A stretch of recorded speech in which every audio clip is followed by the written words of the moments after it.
오늘의 본문 말씀은 사무엘상 27장의 말씀입니다.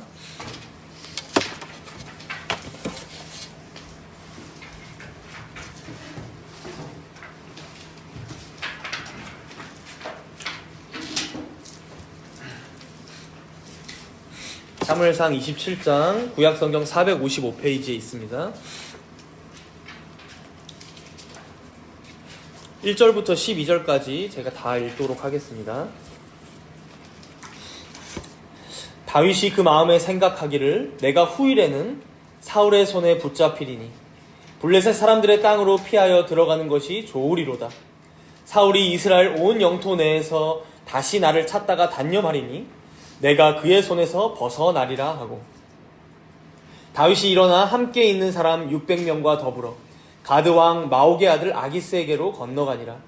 다윗과 그의 사람들이 저마다 가족을 거느리고 가드에서 아기스와 동거하였는데 다윗이 그의 두 아내 이스라엘 여자 아히노함과 나발의 아내였던 갈멜 여자 아비가일과 함께 하였더니 다윗이 가드에 도망한 것을 어떤 사람이 사울에게 전하매 사울이 다시는 그를 수색하지 아니하니라. 다윗이 아기스에게 이르되 바라건대 내가 당신께 은혜를 입었다면 지방 성읍 가운데 한 곳을 내게 주어 내가 살게 하소서. 당신의 종이 어찌 당신과 함께 왕도에 살리이까 하니 아기스가 그날에 시글락을 그에게 주었으므로 시글락이 오늘까지 유다 왕에게 속하니라. 다윗이 블레셋 사람들의 지방에 산 날수는 1년 4개월이었더라.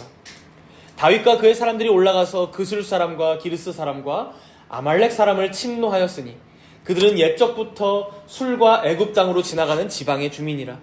다윗이 그 땅을 쳐서 남녀를 살려두지 아니하고 양과 소와 나귀와 낙타와 의복을 빼앗아 가지고 돌아와 아기스에게 이르매 아기스가 이르되 너희가 오늘은 누구를 침노하였느냐 하니 다윗이 이르되 유다 네겝과 여라무엘 사람의 네겝과 겐 사람의 네겝이니이다 하였더라.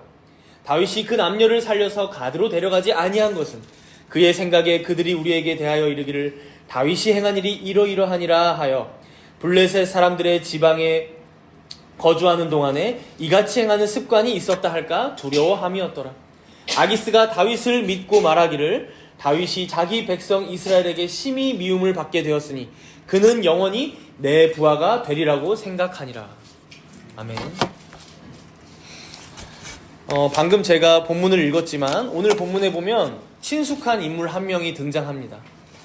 바로 가드왕 아기스죠. 가드왕 아기스. 여러분들 기억나실 거예요. 다윗이 처음 사울에게 쫓기기 시작하면서 친구 요나단과 헤어진 후에 먼저 제사장 마을 노베 가서 아히멜렉 제사장에게 거짓말해서 떡을 얻어먹고요. 그리고 그 다음으로 갔던 곳이 바로 블레셋의 가드였습니다. 거기서 어떻게든 살아보려고 성문에 낙서도 해보고 또 침도 흘리면서 미친 채 해서 간신히 그 블레셋 가드로부터 살아나왔죠. 그때 살려준 자가 누구였냐면 가드왕 아기스였어요. 오늘 본문은 그 후로 몇 년의 시간이 흘렀을 것으로 보이는데 지금 다윗이 또다시 두 번째입니다, 여러분. 두 번째로 가드왕 아기스에게로 가고 있는 모습이 나옵니다. 그렇다면 왜 또다시 거기로 들어갔을까? 이번에는 이제 미친 채 해서 살아나올 수 없는 지금 시점이거든요. 그 후로 한 몇 년이 흘렀을 것으로 보이는데 그렇다면 왜 갔을까요? 왜 다윗은 이스라엘 땅이 아닌 블레셋 땅으로 가고 있는 걸까요? 본문 1절에 이 이유가 나오고 있는데요. 우리 함께 본문 1절을 읽도록 하겠습니다. 본문 1절. 다윗이 그 마음에 생각하기를 내가 후일에는 사울의 손에 붙잡히리니 블레셋 사람들의 땅으로 피하여 들어가는 것이 좋으리로다. 사울이 이스라엘 온 영토 내에서 다시 나를 찾다가 단념하리니 내가 그의 손에서 벗어나리라 하고. 다윗이 그 마음에 생각하기를요, 자신이 이 이스라엘 땅을 벗어나기 전까지는, 떠나기 전까지는 이 사울의 위협에서 벗어날 수가 없겠다라고 생각한 거예요. 지금까지 다윗의 여정을 쭉 생각해보면요, 이렇게 생각할 만도 하죠. 자신의 집에 갔더니 집으로 자객을 보내요. 어느 도시에 가니까 직접 군사들을 이끌고 찾아옵니다. 그리고 그 도시를 완전히 쑥대밭으로 만들기도 해요.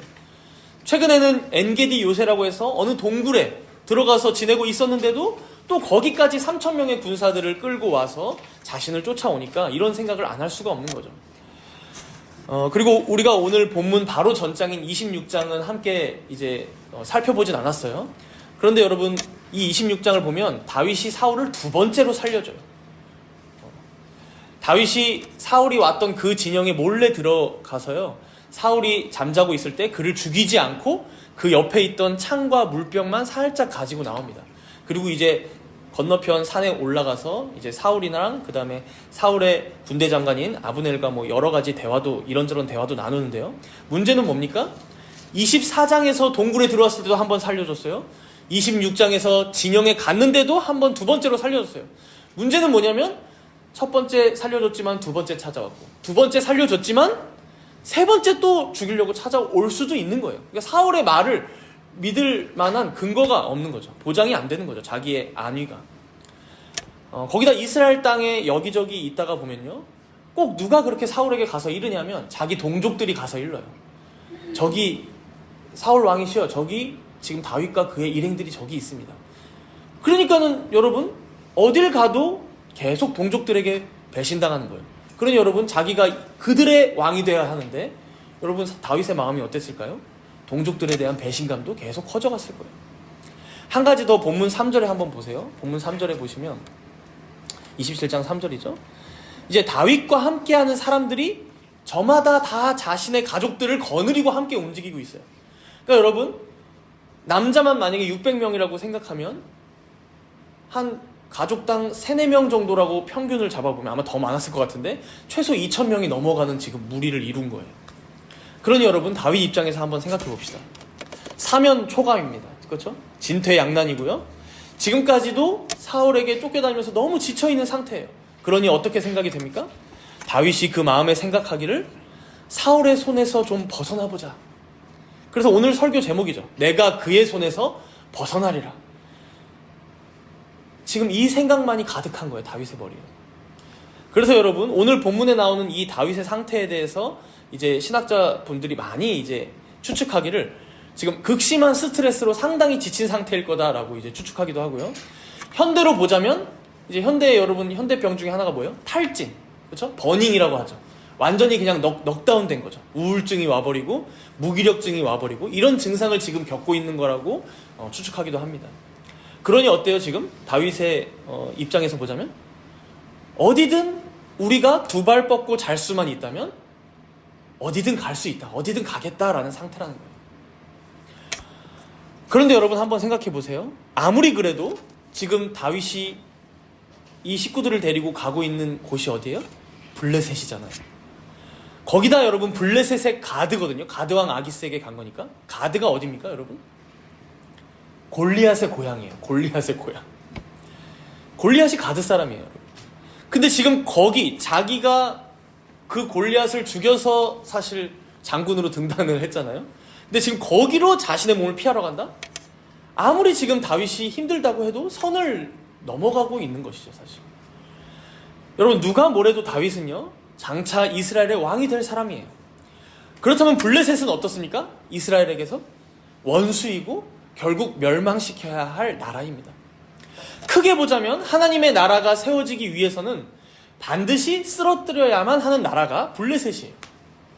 그런데 지금 거기로 장차 이스라엘의 왕이 될 다윗이 몸을 피하고 있다?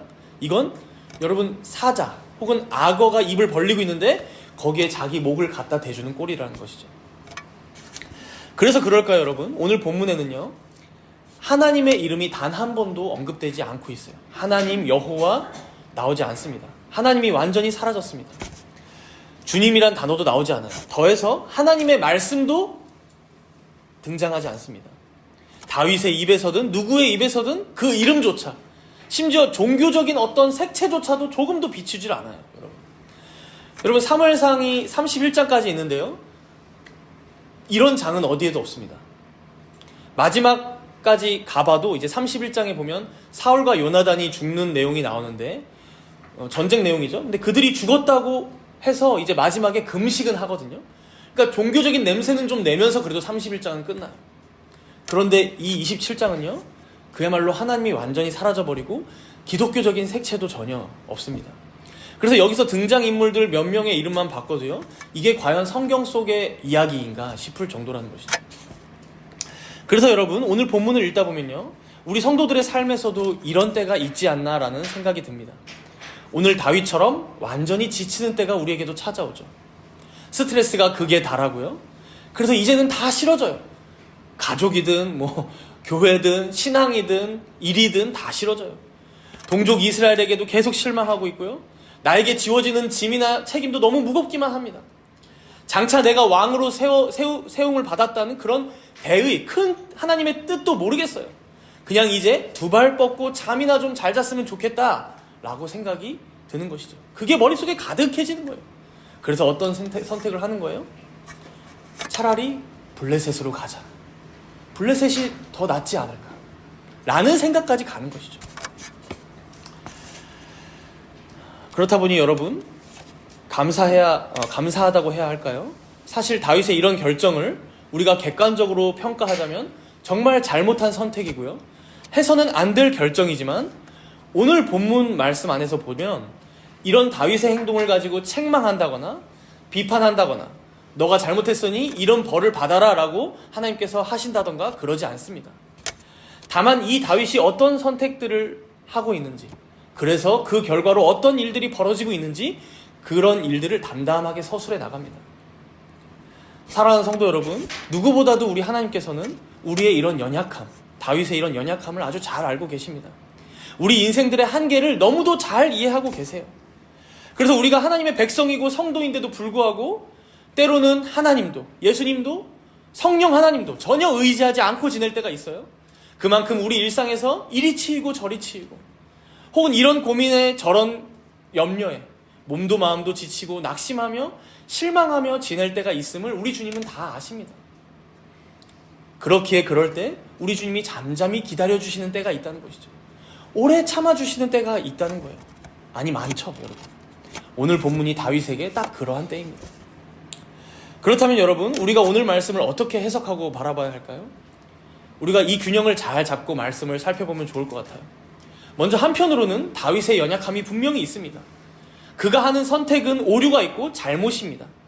그러나 비단 이게 다윗만이 그런 게 아니기 때문에 우리도 그러한 모습이 많다라는 것을 인정하며 이것을 바라보면서요. 그러면서도 다른 한편으로는 이런 다윗의 잘잘못을 넘어서 우리가 오늘 본문을 통해 분명하게 배울 수 있는 점은 무엇이 있을까 살펴봐야 한다는 것이죠. 그러니까 다윗이 극한의 상황에 지금 놓인 것은 맞아요. 그렇죠? 사면 초가죠. 그러나 이런 상황에서라도 마땅히 성도라면, 신자라면 어떻게 하는 게 하나님께서 우리에게 바라시는 것일까요? 하나님께서 우리에게 요구하고 계시는 것일까? 더 성숙한 신자로서 어떻게 행동하고 말하는 것이 맞을까? 이것을 우리가 반면교사 삼아야 한다는 것이죠. 분명히 다윗이 잘못하고 있는 일들이 여러분 아주 많거든요. 그렇다면 성도로서 어떻게 말하고 행동하는 것이 더 정당할 것인가? 하나님 보시기에 옳을 것인가? 이것을 우리가 함께 살펴보자는 것입니다. 그래서 오늘은 이것을 두 가지 교훈으로 우리가 살펴보려고 합니다. 두 가지. 하나씩 살펴보도록 하겠습니다. 먼저 우리가 본문을 통해 배울 수 있는 첫 번째 교훈으로는요, 자기 자신에게 말씀을 선포하라는 것입니다. 자기 자신에게 말씀을 선포하라. 여러분, 다윗이 지금 블레셋에 가게 된 계기를 보면 여러분 무엇입니까? 본문 1절에 보니까 다윗이 그 마음에 생각하기를. 다윗이 그 마음에 생각하기를. 여러분, 안타깝게도요, 우리가 일상생활을 지내다 보면 우리 안에 가장 많이 드는 생각이 뭘까요?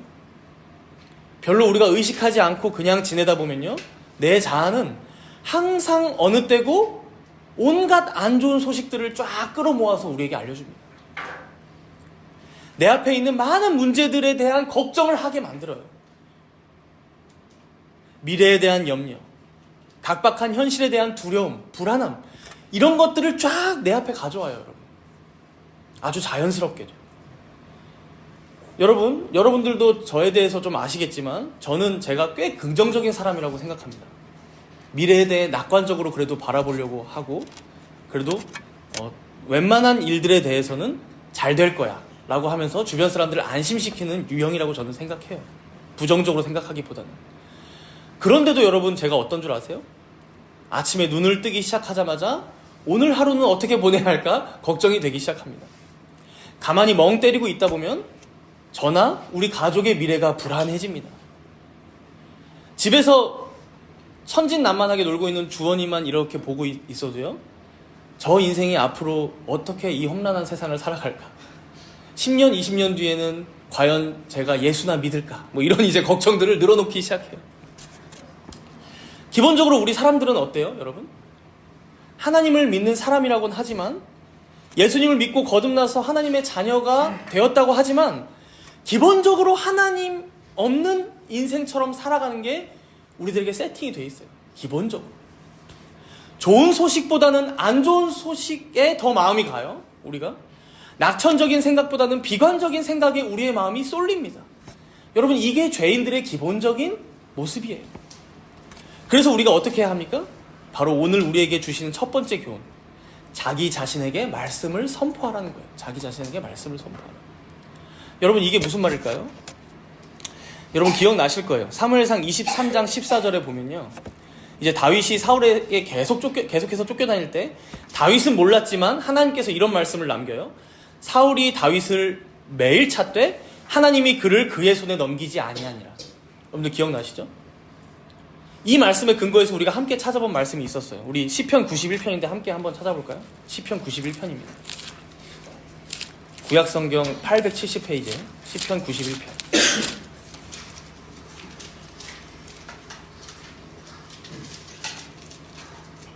사울은 다윗을 매일 찾았는데 하나님이 그를 그의 손에 넘기지 않았다고 말씀했어요. 시편 91편 1절에서 3절 우리 함께 읽도록 하겠습니다.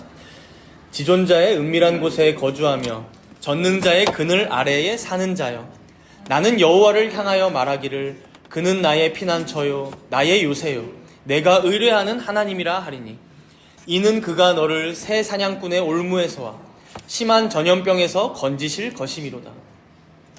여기서 시인이 말하는 지존자의 은밀한 곳에 거주하는 사람, 전능자의 그늘 아래 사는 자가 누굽니까, 여러분? 바로 자신, 나라는 거예요. 지금 나 자신에게 말씀을 선포하는 거예요. 너가 걸어온 길을 봐라. 너 진즉 죽었어도 벌써 죽을 수 있었어. 그 숱한 목숨의 위협을 피하면서 여기까지 온 게 어떻게 왔냐? 지존자께서 너를 은밀한 곳에, 전능자께서 그의 그늘 아래 너를 품어주시고 보호하셨기 때문에 너가 살아있는 거야 라고 지금 나 자신에게, 내 영혼에게 말하고 있는 거예요.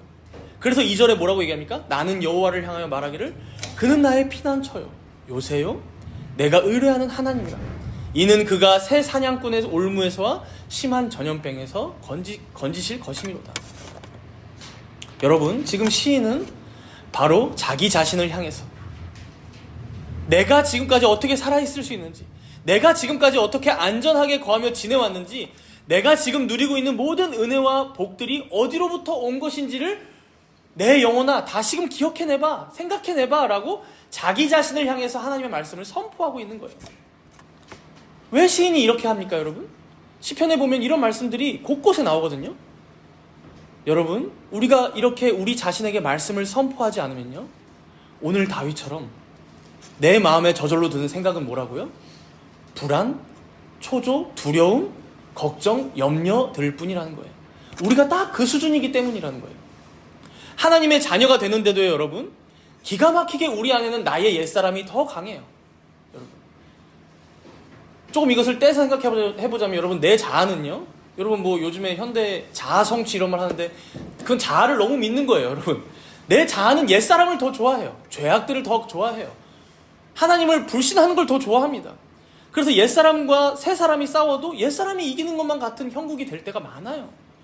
죄의 법과 의의 법이 내 안에 싸울 때도 죄의 법이 더 강할 때가 많아요. 내 육체의 소욕과 성령을 쫓고자 하는 이 마음 가운데 전쟁이 터져도 육체의 소욕 쪽으로 결정을 내리는 게 우리의 현실입니다. 여러분, 그러니 어떻게 해야 한다고요? 그럴 때마다 잊지 말고 내 자신에게, 내 영혼에게 선포하는 거예요. 말씀해야 한다는 거예요. 주일날 우리가 말씀을 일주일에 한 번 듣잖아요, 그렇죠? 사실 일주일이란 시간을 생각해보면 그리 많은 시간이 아닙니다, 여러분, 그렇죠? 한 시간을 사실 설교를 길게 한다고 해도 많은 시간이 아닙니다, 그리. 그럼 어떻게 해야 돼요, 여러분? 우리가 사실 혼자 있을 때가 더 많은 거예요. 혼자 생각하면서 골똘히 지낼 때가 더 많아요? 여러분, 그럴 때 어떻게 해야 한다는 거예요? 내 자신에게 말씀을 선포해야 한다는 거예요. 우리가 하이델베르크 묵상집 읽으면서 읽었던 내용들, 혹은 말씀을 읽으면서 내가 기억했던 그 말씀들, 혹은 주일날 들은 말씀을 떠올리면서, 혹은 최소한 여러분 유튜브에서 말씀을 찾아서 들으면서라도 내 영혼에게, 내 자신에게 말씀을 공급해야 한다는 거예요. 그래서 우리가 이 싸움에서 대항할 힘을 길러내야 한다는 것이죠. 여러분, 우리가 시편 앞에 좀만 더 가볼까요? 시편 42편 5절인데요. 한 구절만 더 찾아봅시다. 시편 42편 5절. 우리 예전에 독서 모임 할 때 함께 읽었던 말씀이었던 것 같아요. 시편 42편 5절 함께 읽습니다. 내 영혼아, 내가 어찌하여 낙심하며 어찌하여 내 속에서 불안해하는가? 너는 하나님께 소망을 두라. 그가 나타나 도우심으로 말미암아 내가 여전히 찬송하리로다. 여러분들 회사 책상 앞에 붙여놓으세요. 적어서. 왜요? 부끄러워요? 내 자신에게 여러분, 이 지금 시인처럼 내 영혼을 향해서 선포하라는 거예요. 여러분, 이 말씀을 두고 칼뱅은요, 다윗이 자신에게 다가온 시험에 지지 않으려고 자기의 슬픔에 대항하여 강하게 투쟁하고 있는 모습이라고 해설합니다. 자신에게 다가온 시험에 지지 않으려고 이 슬픔에 대항하여 강하게 투쟁하고 있는 모습. 그러면서 여기서 신자가 승리를 얻기까지 얼마나 처절하고 쓰라린 싸움을 하는지 그걸 우리가 발견할 수 있다라고 해설해요. 사랑하는 여러분, 우리가 거듭나고 예수 믿고 영생을 얻고 그렇게 신자가 되면요, 안타깝지만 바로 거기서 이제 시작인 거예요. 거기가 출발점이에요.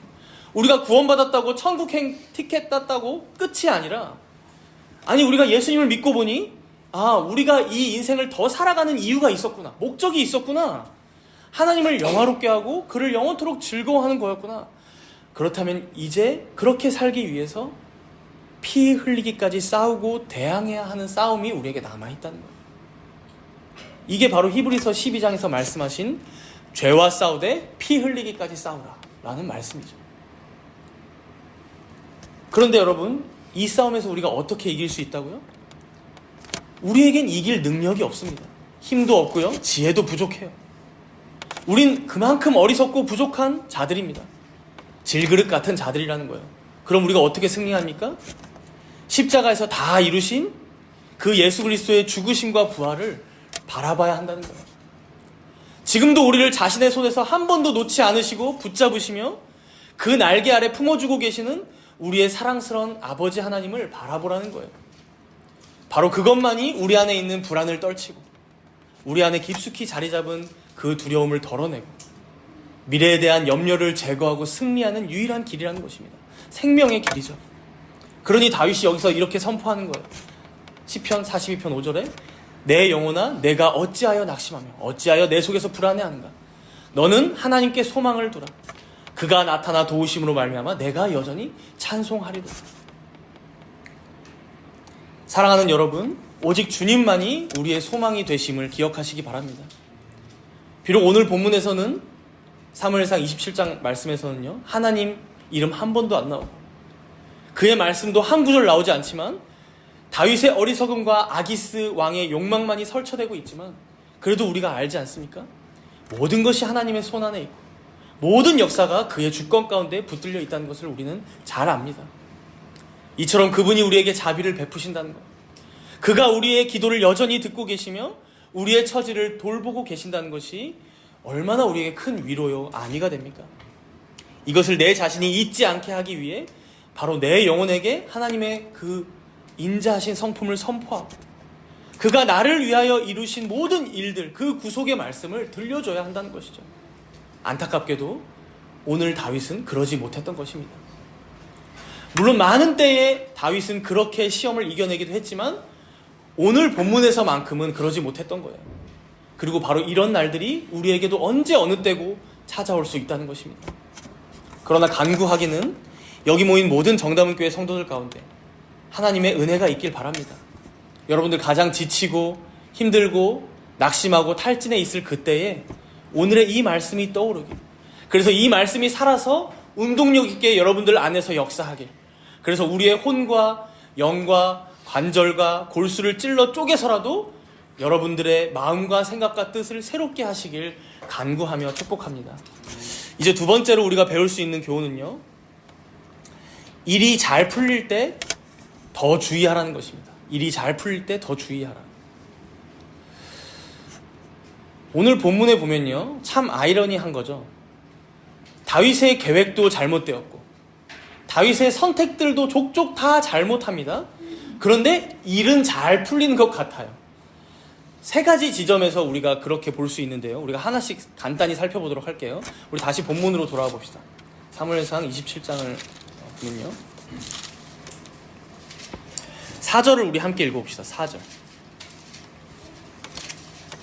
27장 4절이에요. 다윗이 가드에 도망한 것을 어떤 사람이 사울에게 전하매 사울이 다시는 그를 수색하지 아니하니라. 지금 보니까 사울이 다시는 다윗을 쫓을 생각을 안 했대요. 그렇죠? 아무래도 블레셋 가드까지 갔기 때문에 이제 이제 다윗 잡으려고 블레셋 넘어오면 어떻게 돼요? 전면적으로 전쟁이 시작되거든요. 그러니 이제 다윗을 포기했다는 거죠. 그러니까 다윗의 지금 생각대로, 계획대로 잘 된 것 같아요. 내가 그의 손에서 벗어나리라. 진짜 벗어났어요. 이제 다음으로는 5절에도 보면요, 5절에 보시면 이제 다윗이 아기스 왕에게 한 가지 요청을 하고 있어요. 지방에 있는 성읍을 하나 우리에게 내어달라라고 얘기하죠. 여기서 이제 지방이라는 단어는 각주에도 보시면 나오지만 들이라고도 번역할 수 있어요. 들.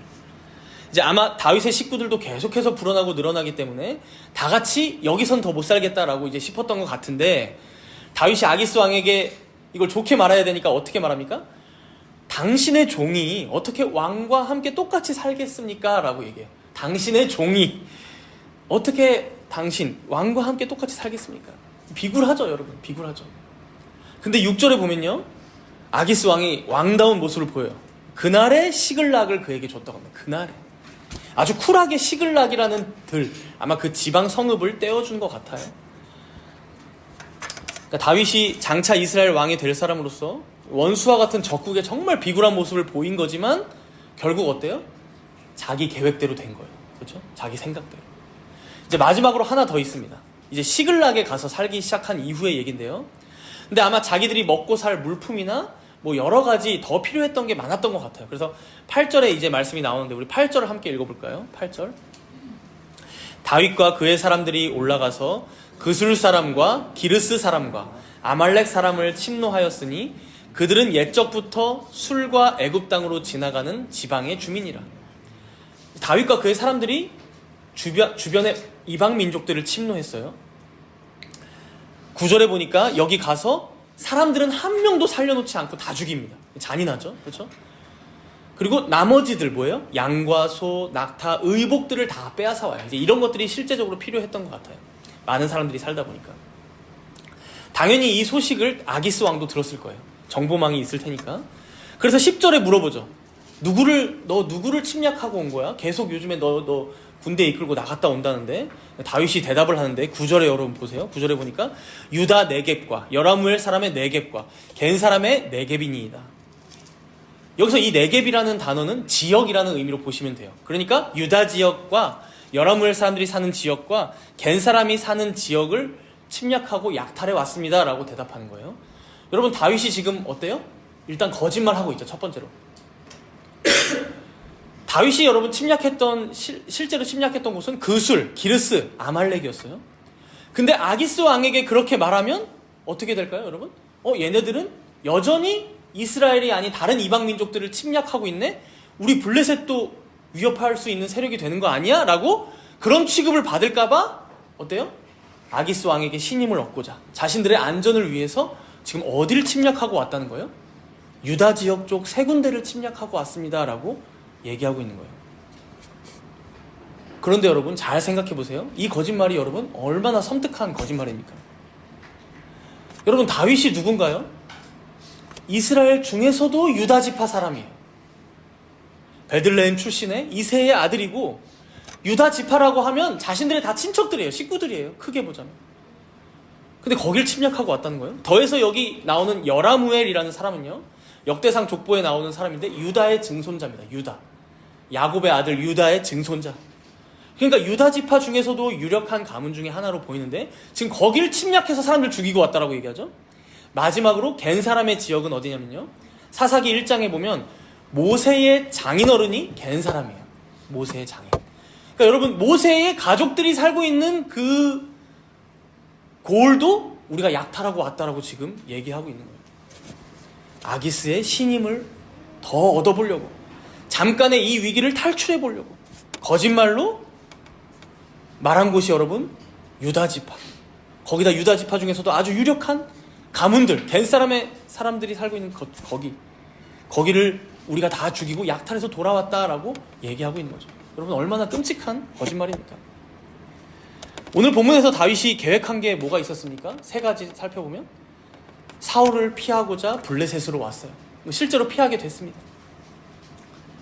두 번째로는 아기스 왕에게 요청해서 시글락에게 살기 시작했죠. 이것도 의도한 대로 됐어요. 세 번째로는 주변의 이방 민족들을 침략하고 약탈하고 죽였어요. 그래서 여러분, 사람 한 명도 남기지 않은 이유가 뭐예요? 11절에 보면 증인이 남을까봐 다 죽였다라는 말이 나옵니다. 그러니까 이것도 계획대로 된 거예요. 그러니까 아기스 왕까지 완벽하게 속였어요. 오죽하면 이제 아기스 왕이 여러분 어떻게 생각하냐면요, 마지막 12절을 함께 읽어볼까요?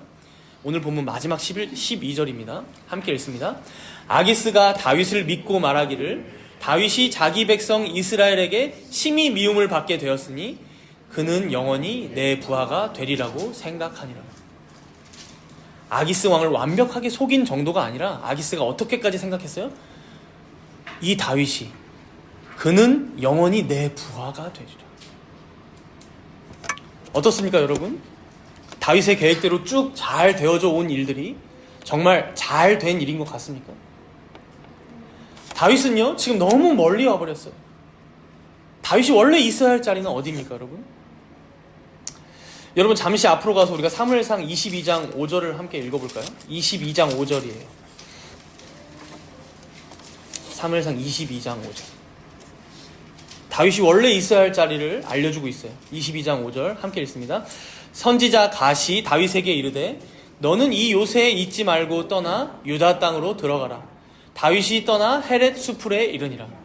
이 내용 앞에 보면요, 다윗이 아둘람 굴로 피신해서 이제 처음으로 자기를 따르는 사람들이 막 모여든 직후입니다. 400명 정도. 다윗이 이제 유다 땅에서는 도저히 이 사람들 데리고 있으면 안 되겠다 싶었던 것 같아요. 이때도. 그래서 3절에 보니까 모압 미스베로 갑니다. 그래서 모압 왕을 만나서 4절에 보시면 거기 모압 왕과 함께 지내게 돼요. 그래서 여기서 이제 사람들이 추측하기로는 모압 여인 누가 있죠? 룻이 있죠? 그래서 아마 증조 할머니인가요? 그 위인가요? 이제 그 할머니가 다윗의 증조 할머니인가가 이제 룻이기 때문에, 증조 할머니보다 하나 더 위인 것 같아요. 고조 할머니 같아요. 고조 할머니가 이제 룻이기 때문에 그 룻과 친척인 모압 왕에게 이제 잠깐 자비를 구하고 거기서 함께 지냈다, 뭐 이런 이제 추측도 하는데요. 그런데 이제 이때 참 감사하게도 하나님의 말씀을 대언할 선지자 갓이 다윗과 함께 있었던 거죠. 그래서 당장에 다윗에게 뭐라고 얘기합니까? 너는 이 요새에 있지 말고 떠나서 유다 땅으로 들어가라는 거예요. 여러분, 다윗이 있어야 할 곳은 모압 땅이 아니라는 거예요. 블레셋 땅도 아니고 가드도 아니고 시글락도 아니에요. 그렇죠? 오늘 거주하고 있는 어디입니까? 이스라엘이고 정확하게는 유다 땅입니다. 유다 땅. 여기서 다윗은 바로 선지자의 말을 듣고요, 순종해요. 그래서 유다 땅으로 자리를 옮깁니다. 이 이후로 여러분, 모압 왕과 함께 지낼 때보다는 훨씬 더 못한 대우로 살았을 거예요. 광야에서 지내게 되고요, 동굴에서 가서 지내게 되고 들판에서 잠을 청해야 합니다. 그러나 그럼에도 뭐예요? 자기가 있어야 할 곳은 유다 땅임을 알았던 거예요. 그러나 오늘 본문의 다윗은 어떻다고요? 잠깐 몸을 피하러 블레셋에 간 게 아닙니다. 아예 자리를 잡았고요, 시글락에 갔고요, 이제는 거기서 오래 살아보고자 약탈을 일삼고요, 거기다 거기 왕에게 신임을 얻고자 거짓말을 아무렇지도 않게 하는데, 그 거짓말이 뭐예요? 자기 동족들을 죽였다라는 말을 아무렇지도 않게 하고 있는 다윗의 모습인 거예요. 그러니 어떻습니까? 아기스가 그 마음에 이르길, 그가 영원히 내 부하가 되리라. 여러분, 다윗이 누구의 부하가 될 사람입니까? 하나님께서 그에게 기름 부으실 때는 그는 그 누구도 아닌 오직 하나님의 종, 하나님의 부하라고도 할 수 있겠죠. 하나님께서 세우시는 왕으로만 살아갈 사람이었어요. 그러나 지금 그 다윗이 어떤 취급을 받고 있나요? 그가 어디에 있습니까? 그의 처지가 지금 어디까지 떨어졌습니까?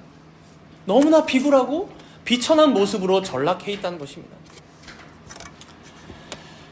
여러분, 잠언 14장 12절의 말씀을 보면요, 이제 이런 다윗의 처지를 아주 적나라하게 묘사하는 말씀이 나오는데 짧으니까 제가 읽어드릴게요.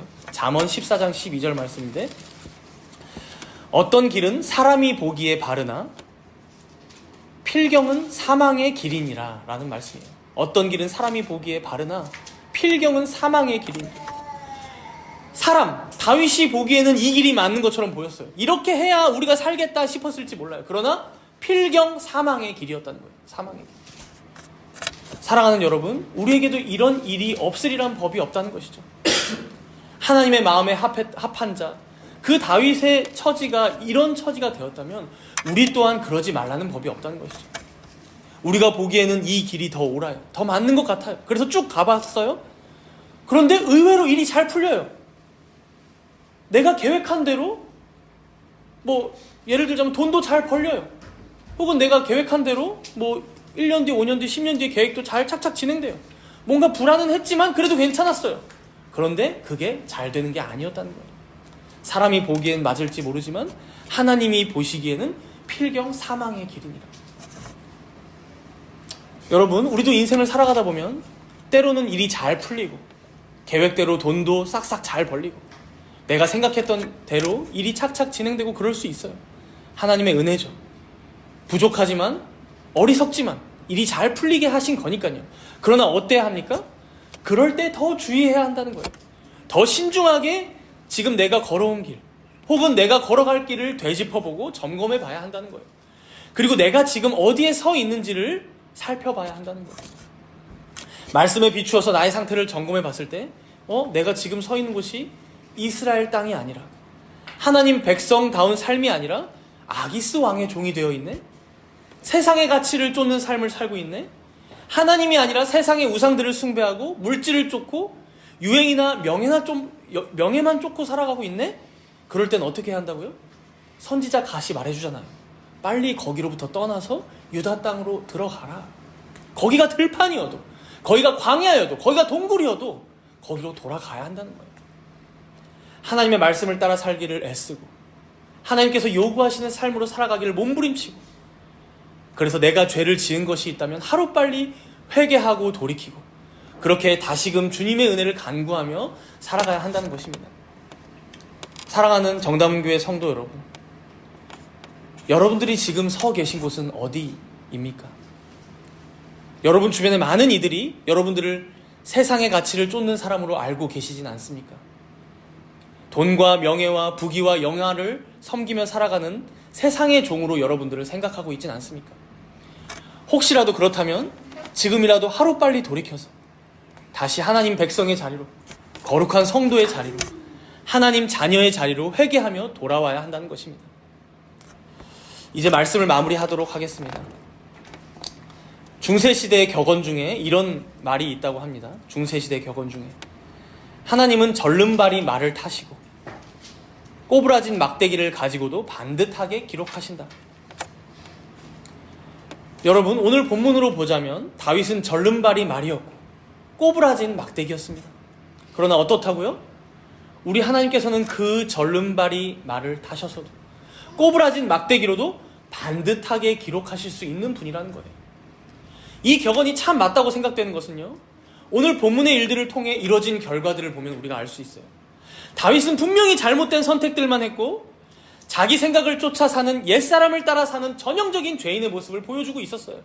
그러나 여러분 6절에 한번 보세요. 6절. 본문 6절 뒷부분에 보시면 시글락이 오늘까지 유다 왕에게 속하니라. 여러분, 이 시글락은요, 여호수아의 때부터 본래 이스라엘에게 분배된 땅이었어요. 약속의 땅의 일부였어요. 그러나 지금까지 블레셋에게 빼앗긴 채로 지내다가 바로 이때부터 다윗이 살기 시작한 이후로 계속해서 이스라엘 땅, 유다 왕에게 속한 땅이 되었다는 거예요. 더해서 다윗이 마음대로 벌였던 전쟁도 있죠, 여러분. 그걸 통해서도 하나님의 세밀한 섭리를 발견할 수 있습니다. 오늘 다윗이 침략했던 그술, 기르스, 아말렉 족속은요, 모두 다 모세나 여호수아의 때부터 계속해서 진멸해야 할 악한 족속들 중에 하나였습니다. 다윗이 이걸 알고 침략했을지, 모르고 침략했을지, 의식하고 침략했을지, 의식하지 않고 그냥 필요에 따라서 침략했을지는 모르지만 전혀 모르진 않았겠죠. 그렇죠? 즉 오늘 본문에 하나님께서는 절름발이 말과 같은 이 다윗을 통해서라도, 꼬부라진 막대기와 같은 이 다윗을 통해서라도 반듯하게 자신의 약속과 말씀들을 이뤄가고 계신 것을 우리가 발견하게 된다는 거예요. 그래서 여러분, 고린도후서 4장 7절에는 이런 말씀이 있죠. 우리가 이 보배를 질그릇에 가졌으니 이는 심히 큰 능력은 하나님께 있고 우리에게 있지 아니함을 알게 하려 함이라.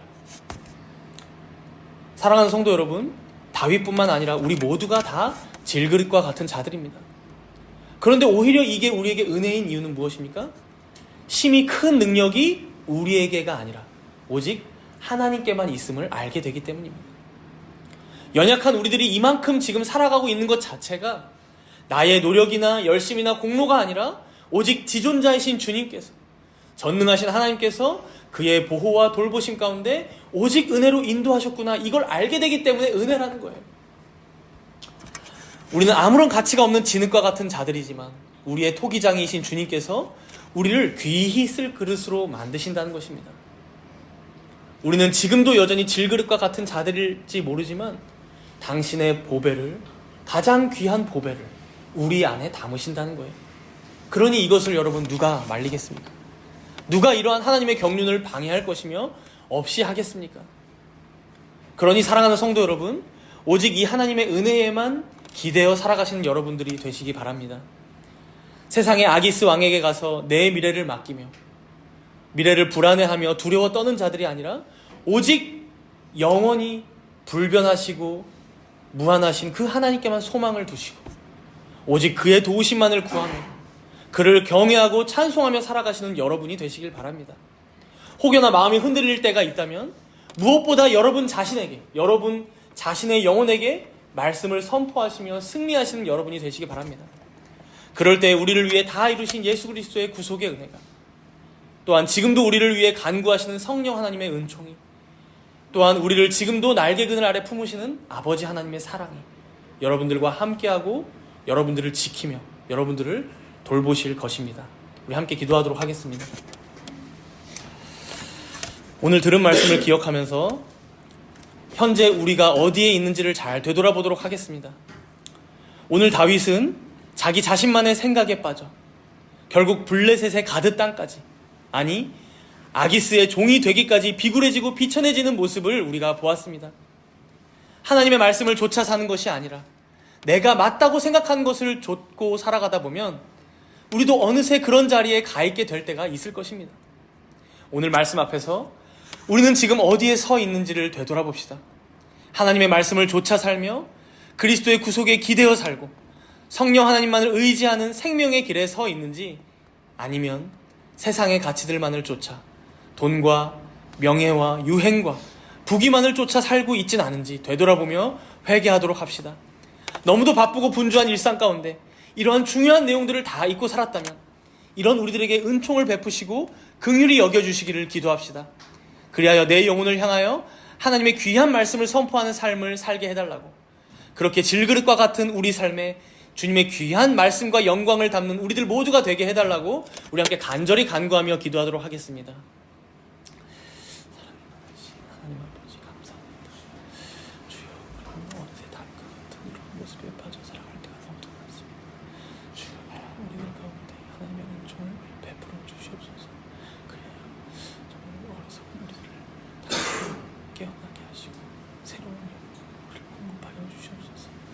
주여, 우리들 가운데 정말 하나님의 말씀을 자신에게 선포하며 살아가지 못하고 오히려 아기스 왕에게 눈치 보며 살아가며 또한 그에게 잘 보이기 위하여 정말 하나님의 약속의 땅을 동안 사는 다윗과 같은 모습이 있지는 않은지요. 주여, 우리들에게 이러한 어리석은 모습과 연약한 모습이 있음을 인정하며 주님께 간구합니다. 우리 특별히 오셨다는 그 모든 성도들 가운데 이러한 은혜가 충만할 수 있도록 도와주셔서 먼저는 내 자신에게, 내 영혼에게 하나님의 말씀을 선포하며 살아가는 자들 되게 하여 주시사 어떤 시험 앞에서도 피 흘리기까지 죄와 싸우며 투항할 수 있는 자들 될 수 있도록 주님 함께 하시고 말씀하여 주시옵소서. 내 영혼아, 내가 어찌하여 낙심하며 어찌하여 내 속에서 불안해하는가? 너는 하나님께 소망을 두라. 그가 나타나 도우심으로 말미암아 내가 여전히 찬송하리로다. 사랑이 많으신 하나님 아버지, 우리는 언제나 하나님 앞에서 절름발이 인생이며 꼬부라진 막대기와 같은 자들임을 고백합니다. 어찌나 비뚤어진 성향을 갖고 있는지 가만히 있으면 이 마음 가운데 하나님을 향한 불신과 의심만 싹트고 미래에 대한 불안과 염려만 쌓이는 자들임을 고백합니다. 주여, 이런 우리들을 불쌍히 여겨 주시옵소서. 그리하여 시편 42편의 시인이 선포하고 있듯이 내 영혼을 향해 담대하게 주님만을 의지하라고 선포할 수 있는 그 믿음과 용기를 더하여 주시옵소서. 우리가 영원하시고 무한하시며 불변하신 그 하나님을 믿을 때에 두려울 것이 무엇이 있겠습니까? 살아도 주의 날개그늘 아래 돌보심 받고 죽더라도 지존자의 은밀한 곳에 거하게 될 터인데 우리가 무엇을 불안해하겠습니까? 우리에게 이러한 담대한 믿음을 다시금 회복시켜 주시옵소서. 일상에서의 분주함 속에서도 이 믿음을 잃지 않고 오직 하나님만을 바라보며 우리를 구속하신 그리스도께 기대어 그 은혜를 풍성하게 누리며 살아가는 우리들 모두가 되게 하여 주시옵소서. 이 모든 말씀 감사드리오며 우리 주 예수 그리스도의 이름으로 기도드리옵나이다. 아멘.